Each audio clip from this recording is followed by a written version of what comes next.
The religion of the future will be a cosmic religion. It should transcend personal God and avoid dogma and theology. Can you feel it? A sort of anticipation growing stronger and stronger? Another way of putting it is time is speeding up. I've heard that discussion for a while now. I know most people have felt it at some point, maybe while watching the news or perhaps something in their own lives. Something big is about to happen. You can see signs of it all over the world. Revolutions rapidly spreading across the Middle East, protests occurring in America and Europe.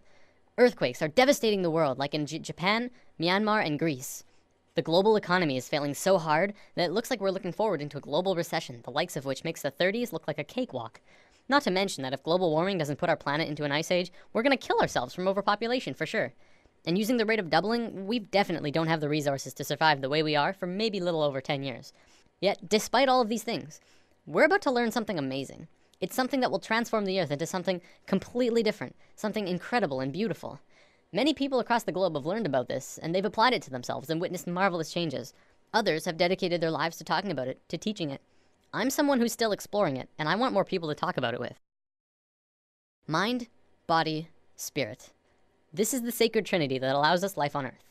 Without even one of these three, we could not function properly. Yet, in today's world, we only really truly understand two of the three. We have scientifically mapped the mind and the body. We understand next to every aspect about each of them. Yet, what do we really know about the spirit, the soul? What is it? Where does it come from?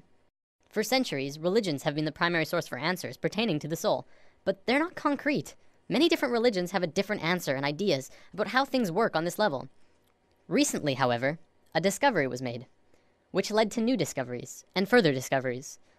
These incredible insights went largely unnoticed by the global community, and while governments and secret services of the world acknowledged them, it wasn't something that really got to the masses. Today, this information is still slowly coming out, and I'm going to share it with you.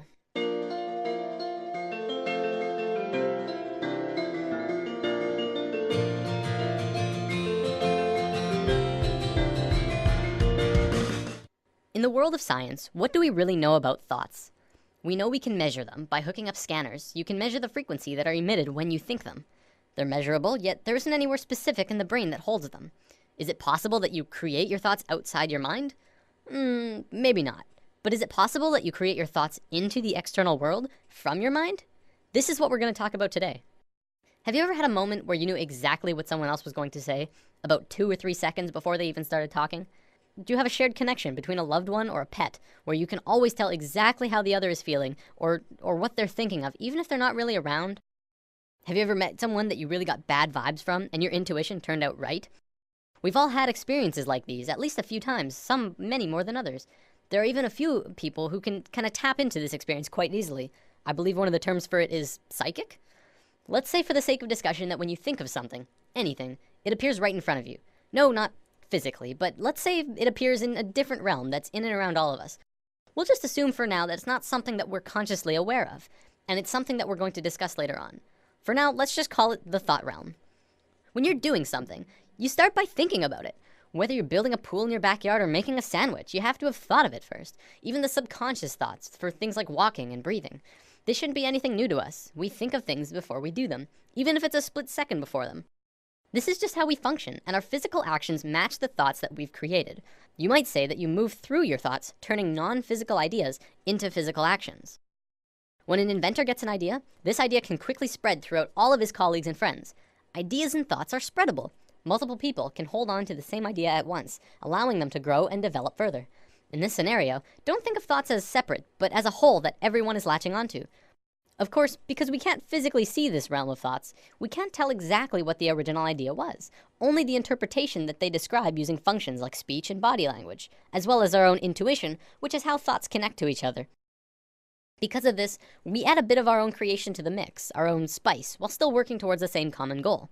A social gathering is another good example of this at work too. People gathering together because they share the same ideas, thoughts, and emotions as the rest of the people there. An example could be a college course on architecture. People interested in architecture would attend the course because they share the same interest mentally.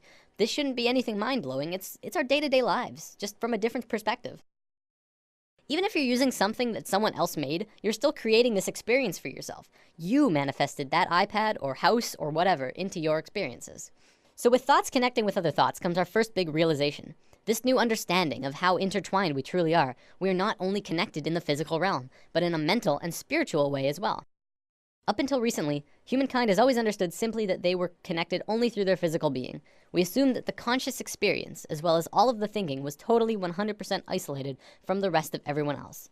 The fact is, we're not. We are so connected with each other, it's almost impossible to believe. Think about almost every creature on Earth. What do we really know about the bond that connects them? Geese are able to travel long distances, switching who flies in front like clockwork. Many fish swim in large schools, and we know that they don't have a form of verbal communication.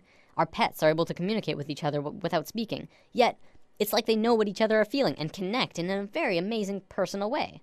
Almost every observable creature on Earth has this connection with at least their own species, if not others. We as humans are the next step in life, but that doesn't mean we don't have this connection. What's to say we're not also connected to each other in this way? We've been out of touch with ourselves for an incredibly long time now, and we are growing increasingly disharmonic. Now, thoughts being created are just the tip of the iceberg. The real interesting part comes when you look at emotions. Emotions are much more powerful than thoughts. Emotions pull on you, they control your actions, they guide you throughout your life. It's not your thoughts that control where you sit in a class or on a bus, but it's if you like that girl or you think that guy smells. When a couple is together, it's their emotions that keep them tethered. Same with if they're fighting, it's their emotions that break them apart. You watch TV shows that you enjoy. You hang out with friends because you have emotional bonds with them. Now, this applies on a smaller scale too. Do you ever have a morning where you wake up grumpy and stub your toe and think, oh, this is just gonna be one of those days, and find that the entire day afterwards just goes terrible and just everything goes wrong? What about the days when you wake up excited and happy and ready to go? Your whole day is just excellent in all of the right ways. Even if something bad does happen, you're less affected by it because you're in such a good place emotionally. The reason these differences in how your day goes is because of your emotional state. People like to think the world will go on exactly the same without you, but it really won't. People interact differently with other people, and everyone would have a completely different experience if you were not there. Imagine this scenario. There's a bully in a playground who's looking for someone to beat on. There's kids playing sports, kids skipping rope, kids on the swings, and then off to the side there's one boy sitting in the grass watching the rest of everyone play. He doesn't feel like anyone else will want to play with him, so he sits apart from the group. The bully instantly knows where to go, and the circle of hurting begins. See, it's through the feeling of being vulnerable that you become vulnerable in the physical. If the boy had walked outside for recess and told himself, I can fit in, he would probably be playing sports right now. This applies to the bully as well. He didn't have anyone else to play with, probably because of some insecurity, mental, that led him to need to hurt others. He thinks he's doing good for himself by hurting the boy, except he's really just hurting himself long term. You can look into society and see a vast amount of evidence to support it too. The people who are most successful are those who talk most of success. Those who speak most of illness have it. Yes, illness is also a creation of yours. If you have a low immune system, it's because of you. Typically, we like to blame things on the virus going around or our own immune systems, but the way that we become susceptible to them is from inside, whether that there's some ongoing negative energy or some bad feeling that we allow into ourselves. We can heal ourselves also, but I'm gonna save healing for another video. There's only one thing that becomes apparent from this understanding. You create your own reality. We are 100% responsible for the situations that we find ourselves in, the things that happen to us, good and bad. Throughout history, we've always played the blame game. It's his fault I didn't get the promotion. It's her fault I couldn't go to the game. It's everyone else's fault I'm so depressed. Whatever it is, and this may be the hardest thing to truly get, it's your fault. Your happiness, your sadness, your fears and your fortunes, every single experience of your life on Earth was because of you. Remember, just as you are creating your own individual reality, we are all co-creating our realities as a collective. We are one species, and as a species, we are creating the realities that we are experiencing together. One common argument I hear is, what about starving kids in Africa? How are they creating their starving reality? I would respond to that the Western way of life is not really allowing for everyone on the planet to live in the same abundance that the Westerners are, is it? We're using up all of the world's resources, hardly sharing anything unless they're paying a lot for it or if we're getting something out of it. And we ask why they're poor? We haven't been sharing with our brothers and sisters around the planet. But again, that's us as a collective creating the reality that we experience around the planet. This applies through all levels. As a family, you create your reality, and your actions will change what the family experiences. Because of this, and because we are not in tune with ourselves, it may often seem that sometimes we don't have complete control over what it is we experience. Sometimes we're seemingly forced into scenarios that seem out of our control. This happens as a result of our disharmony, and also lack of connection to our own intuition. When we become more in tune with ourselves, we can feel out certain scenarios and decide if that's a path we want to take. Maybe I won't go down into the dark alley. Maybe it feels right to not take that job. Beyond that, once you have the experience that you feel is out of your control, now it's your turn to decide what you do next. You can allow the experience to get the best of you and drain your energy and move into a dense, unhappy place emotionally. Or you can decide to take it for what it is, an experience, and keep moving forward. Every dark cloud has a silver lining, and if you're looking for that silver lining, you'll have a much easier time finding it. Many of us have heard of this thing called the law of attraction, which talks about something similar to this, but talks more about evidence and not much about this thought realm. Over the entire world, people have written in to tell of their amazing stories, where they've really focused on having what they wanted, and got it through miracles and coincidences. This is but a small piece in the vast ocean of the internal world that I'll be talking about. It is, however, very real, and you can literally change everything in your life by willing it so. I know this from personal experience, and it's not hard to find others who have too. One continuous argument I hear from people who deny this law of attraction is, you don't just think things and change everything by sitting on your ass. To which I reply, exactly. You never stop moving. Just change your mindset and continue on with your life. Create your emotions in your mind, then move into them physically. Don't let your emotions control you.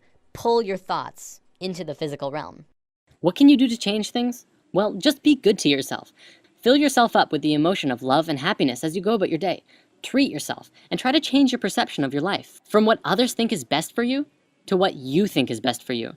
Take a few minutes to sit down and actually just ask yourself, what do you really want?